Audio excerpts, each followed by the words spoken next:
So less than a week ago, James Vanderbeek died. Dawson's Creek guy, Varsity Blues, 48 years old, 6 kids, gone. And everybody's posting the crying Dawson meme, which, yeah, that aged in a way nobody wanted. But here's what bothers me. Everybody's talking about the actor. Nobody's talking about what killed him. Because what killed him is killing a lot of people right now, and most of them have no idea it's coming. Colorectal cancer, colon cancer, whatever you want to call it.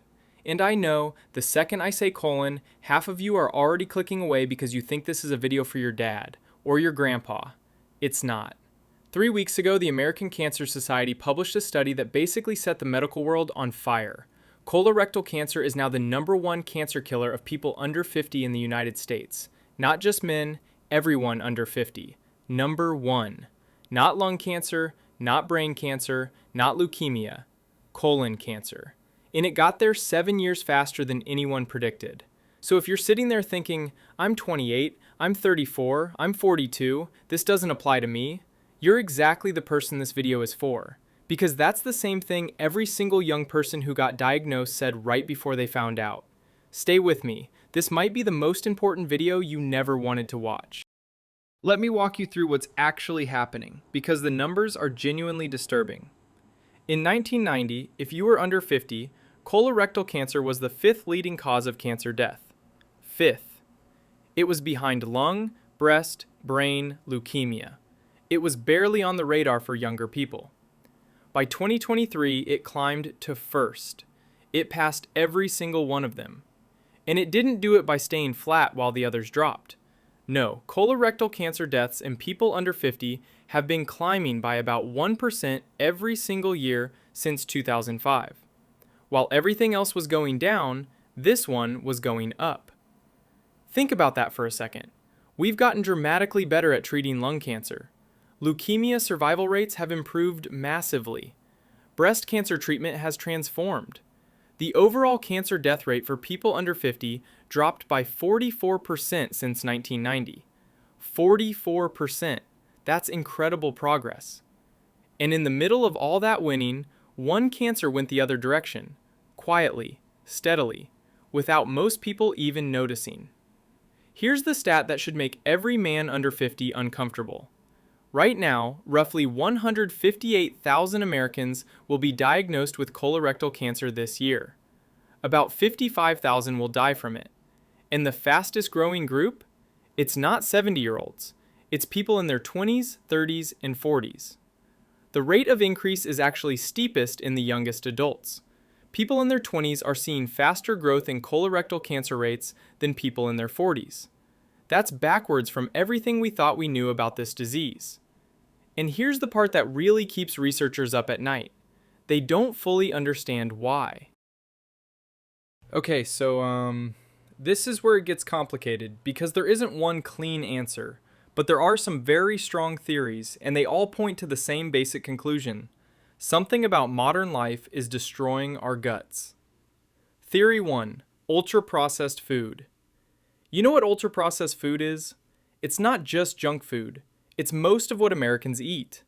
Packaged bread, protein bars, flavored yogurt, breakfast cereal, frozen meals, deli meat, soft drinks.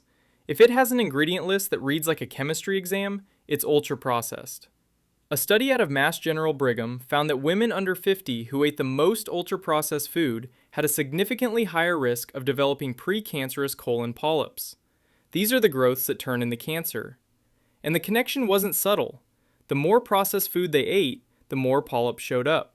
Americans get somewhere around 60% of their daily calories from ultra-processed food. For kids and teenagers, it's even higher. So if this connection is real, and the evidence is building fast, we've been feeding an entire generation a diet that's literally growing tumors in their colons. Theory 2, microplastics. And I know, every time someone mentions microplastics, it sounds like fear-mongering. But hear this out. Microplastics are tiny plastic particles, smaller than 5 millimeters. They're in the water you drink, the food you eat, the air you breathe. They've been found in human lung tissue, liver tissue, placenta, blood, and colon tissue.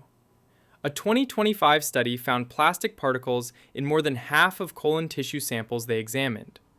And some research has shown that patients with colorectal cancer had higher concentrations of microplastics in their tissue compared to people without cancer. Research presented at a major gastroenterology conference in 2025 showed that microplastics actually change the bacterial composition of your gut. They shift the balance of your microbiome in ways that mirror patterns associated with colorectal cancer. Research presented at a major gastroenterology conference in 2025 showed that microplastics actually change the bacterial composition of your gut. They shift the balance of your microbiome in ways that mirror patterns associated with colorectal cancer. Now, the researchers are very careful to say we can't prove causation yet. Fair. But here's what we can say. Microplastic pollution exploded after 1950. The generation born after 1960 is the one showing the biggest increase in early onset colorectal cancer. The timeline fits. Theory 3. The gut microbiome in general. Your gut has trillions of bacteria, like more bacteria than you have cells. And these bacteria do a lot more than digest food. They regulate your immune system, they protect the lining of your colon, they produce compounds that either suppress or promote tumor growth. When that bacterial balance gets disrupted by antibiotics, by diet, by environmental chemicals, by stress, things can go sideways. Studies have found that people with colorectal cancer consistently have less bacterial diversity in their gut. Certain harmful bacteria show up more frequently. They produce substances that damage DNA and create chronic inflammation. And what disrupts the gut microbiome? Ultra-processed food, antibiotics, sedentary lifestyle, environmental pollutants, basically the defining features of modern Western life. So you've got a perfect storm. Processed food wrecking the gut from the inside, microplastics potentially wrecking it from the outside, declining bacterial diversity removing the body's natural defenses, and all of it happening to people who are too young to be screened and too proud to talk about their bowel habits. Wait, actually, that last part is the real killer. Let me explain. Here's something that should make you angry. 3 out of 4 people under 50 who get diagnosed with colorectal cancer are already at an advanced stage by the time anyone catches it. 3 out of 4. And the reason isn't that the cancer is sneaky. It's not. It gives you warnings. Clear, obvious, hard-to-miss warnings. The problem is that people ignore them because they're embarrassed, or they assume it's something else, or their doctor assumes it's something else because they're too young for cancer. There are 4 red flag symptoms. 4. And a study found that nearly 20% of young people who ended up being diagnosed had 1 or more of these symptoms showing up between 3 months and 2 years before their diagnosis. Here they are. Memorize them. 1. Blood in your stool. On the toilet paper, in the bowl. Any blood at all coming from that area. Almost half of young people with colorectal cancer report rectal bleeding. Half.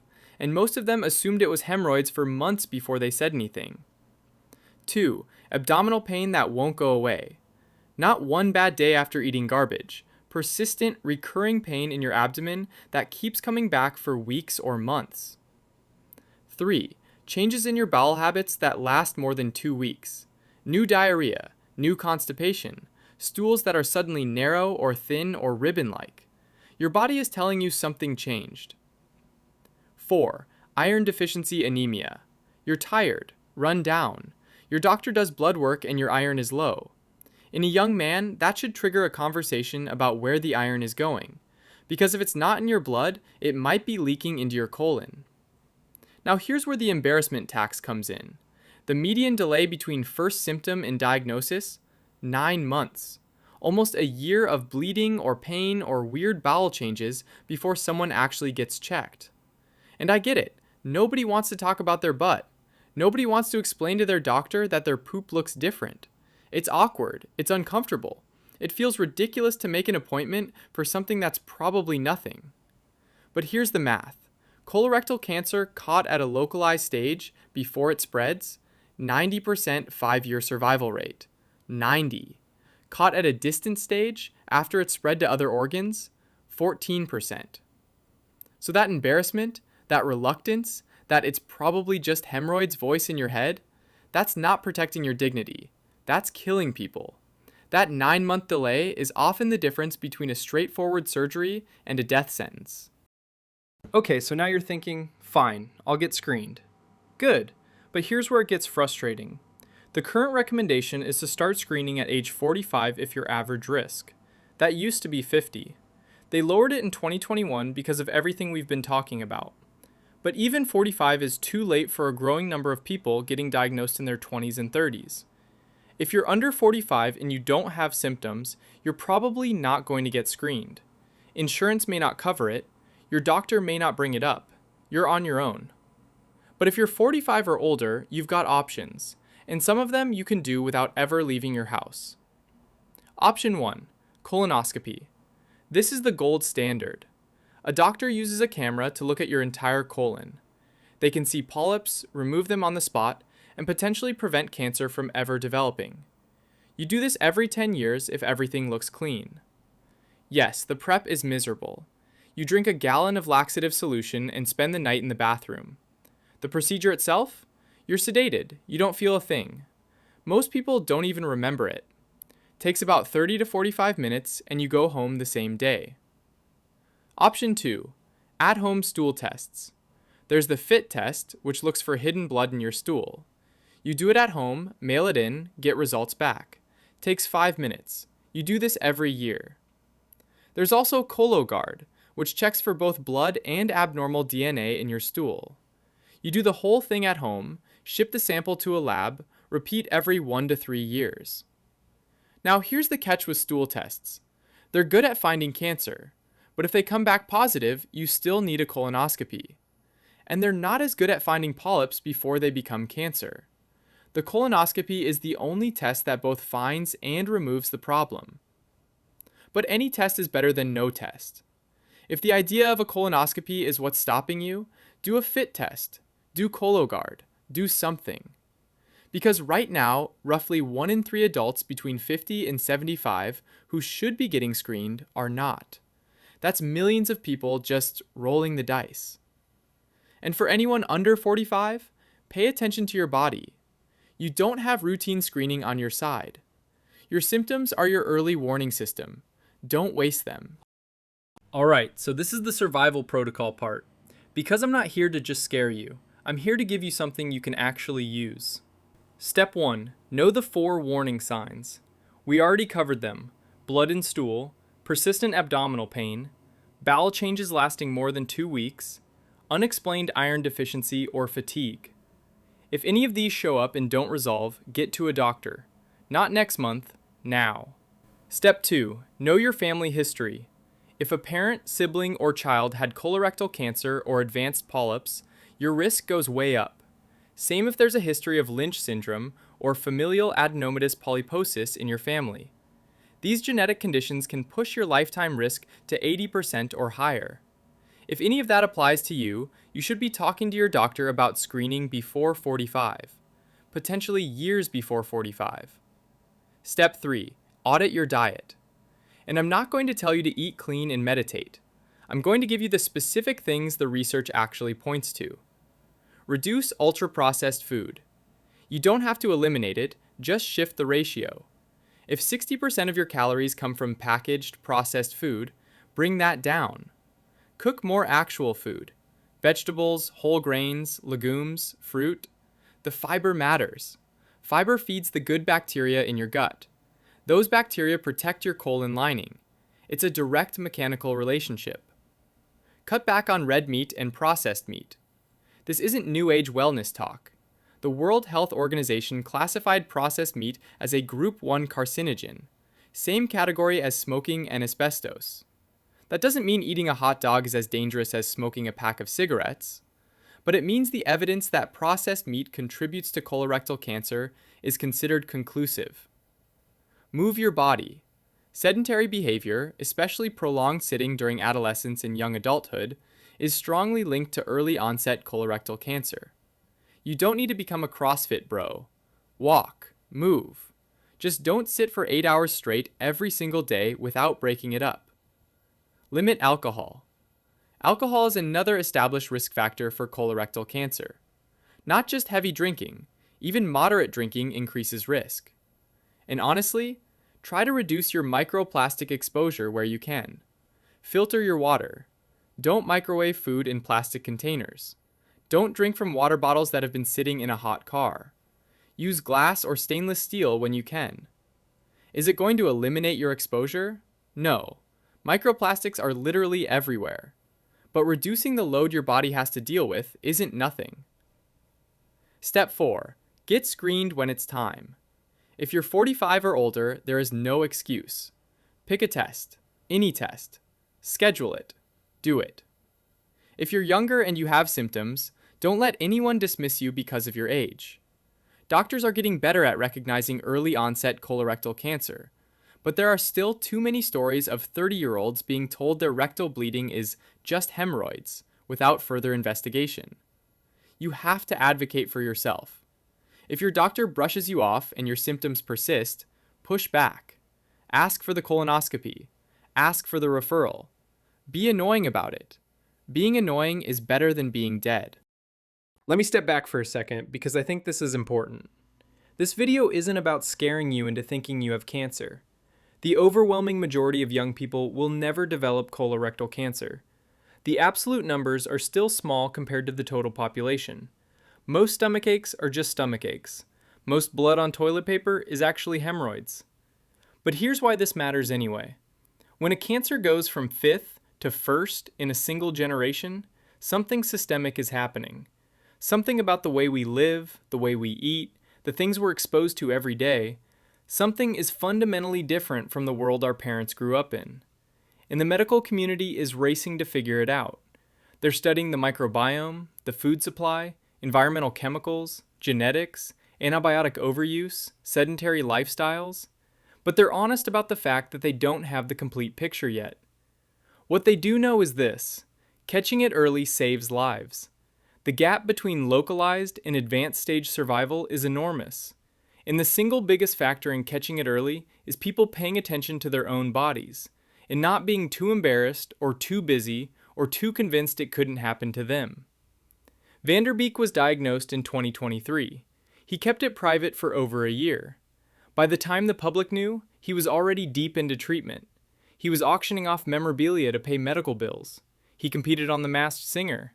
He said cancer was the best thing that ever happened to him because it taught him what mattered. Anymore. He died at 48 with 6 kids who don't have a dad. This isn't abstract. This isn't a statistic. This is what it looks like when a treatable cancer goes undetected too long or doesn't respond to treatment. So here's where you are right now. You know the warning signs: blood and stool, abdominal pain, bowel changes, unexplained anemia. You know the risk factors: ultra-processed diet, sedentary lifestyle, family history, alcohol, possibly environmental contaminants. You know the screening options: colonoscopy, fit test, Cologuard, something, anything. You know that early detection is the difference between a 90% survival rate and a 14% one. Do me a favor. If you're watching this and you've been ignoring a symptom, blood, pain, something that just feels off, make the call, schedule the appointment, have the uncomfortable conversation. And if you know someone, a brother, a friend, a dad, your husband, who's been putting it off, who's been saying it's fine for months, send them this video. Because the data is clear. This cancer is getting worse in younger people. And the only weapon we have right now is awareness and early detection. The colonoscopy prep sucks. The conversation is awkward. Living is better. Stay informed, stay aware, and stop letting embarrassment make medical decisions for you. What survival topic should we cover next? Drop it in the comments.